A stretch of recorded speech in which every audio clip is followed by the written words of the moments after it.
Welcome to the OK Book Club, where we dive into books, stories, people, tons of topics. And this is where we can learn something new every day by asking questions, being curious, and just having fun.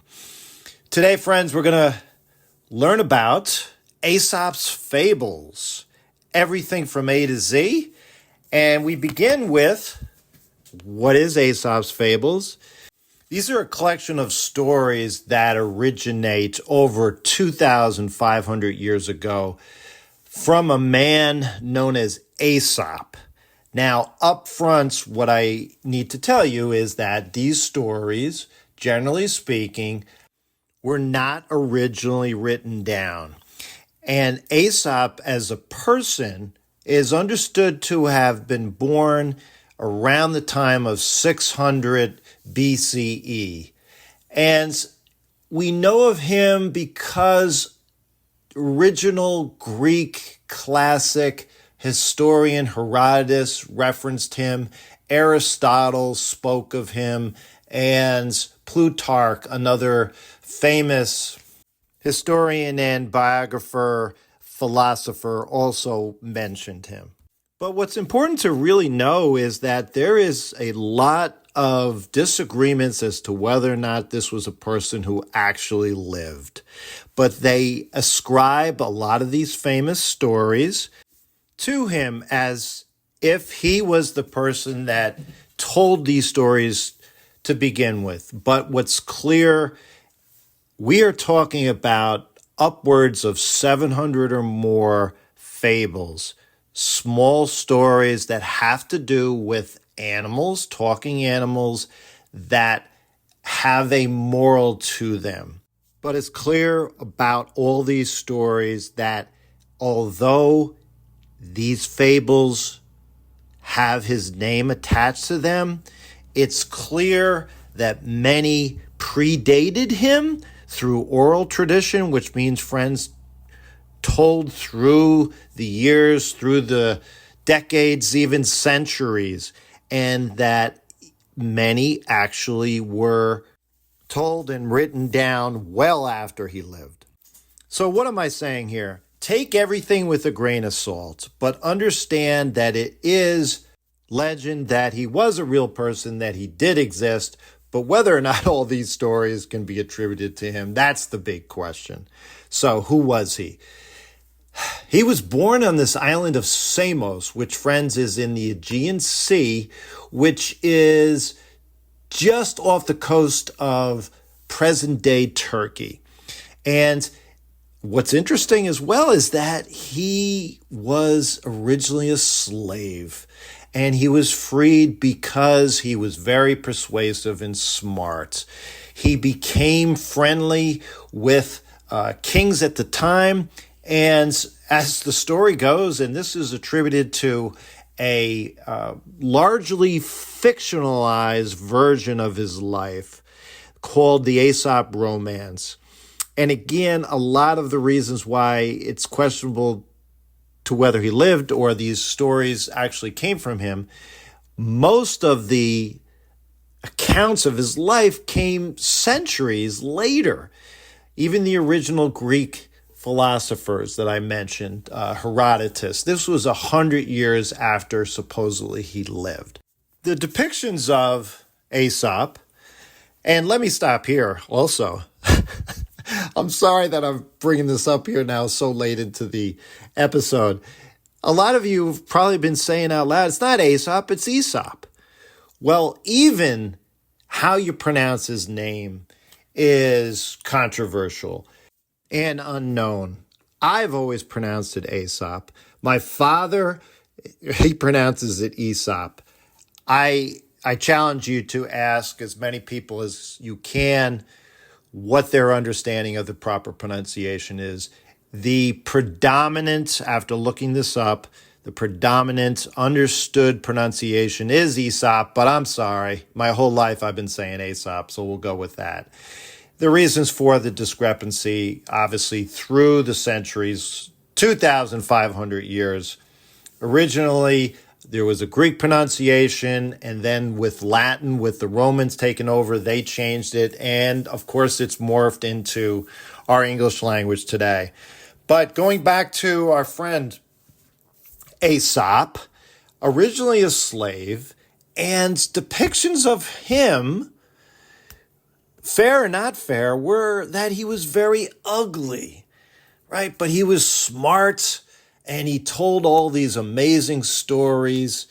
And because there was an understanding that because he was a slave, a lot of the reasons that the stories came out as depicting animals is that, again, as a lot of scholars have tried to interpret the origins of these stories, it was specifically because he wasn't part of the ruling class. And if you were going to criticize, because a lot of these morals, these stories had to do with life lessons, the good qualities of men and women, the bad qualities of men and women. So if you're in the lower class of society, you can't be, you want to have a long, prosperous and good life, you can't be calling out the ruling class. So they always could hide behind the curtain of, no, this is just a story about animals. So that was a part that was originally very interesting as well.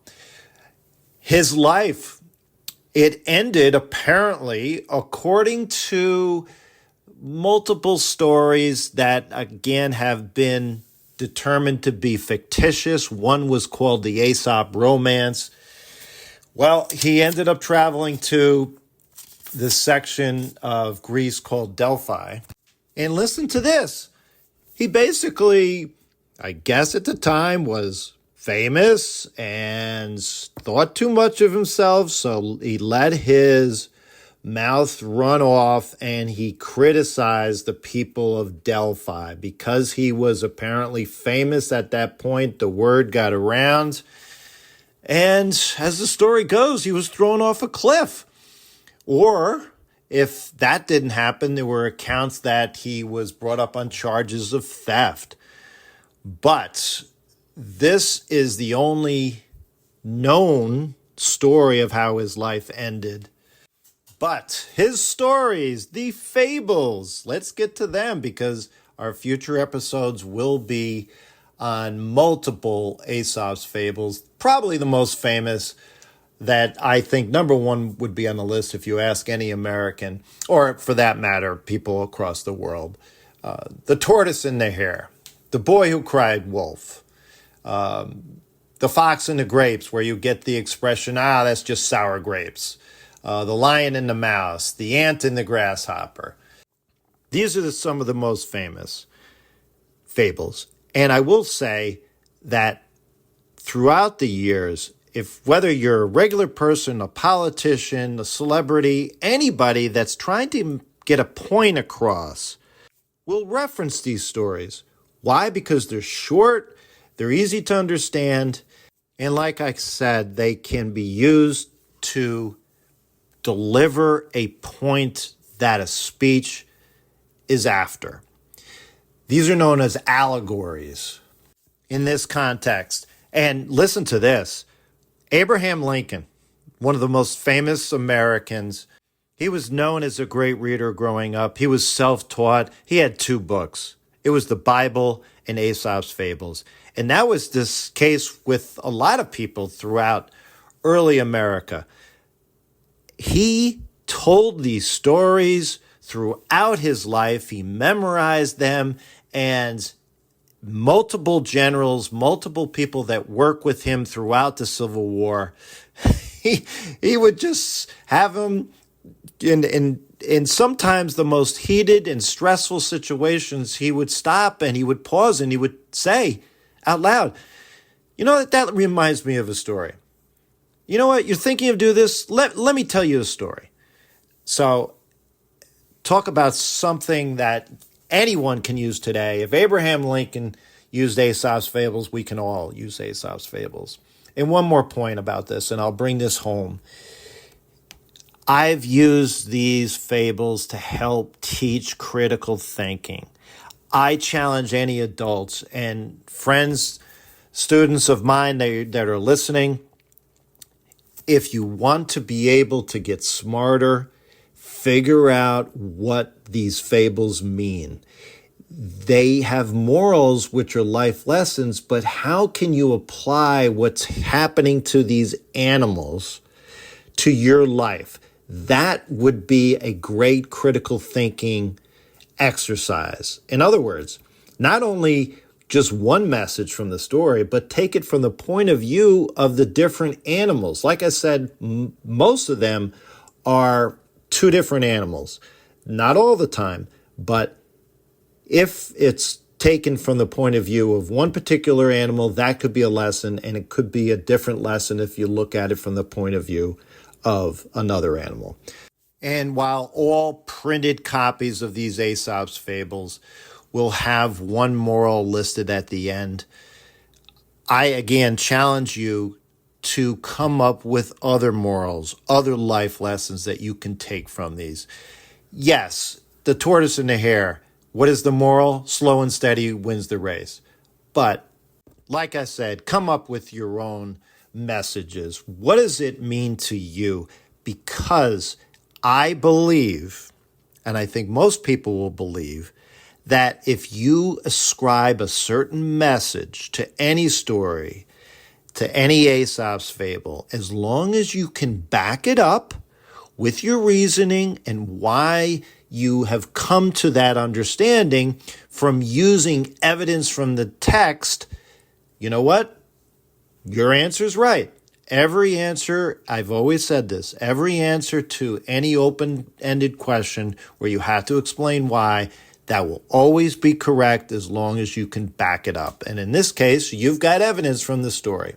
So in future episodes, you will hear some of the more famous Aesop's Fables and plenty more that are not famous, but the point is we will dive into them, take a look at them critically. What are the lessons learned that we can take from them?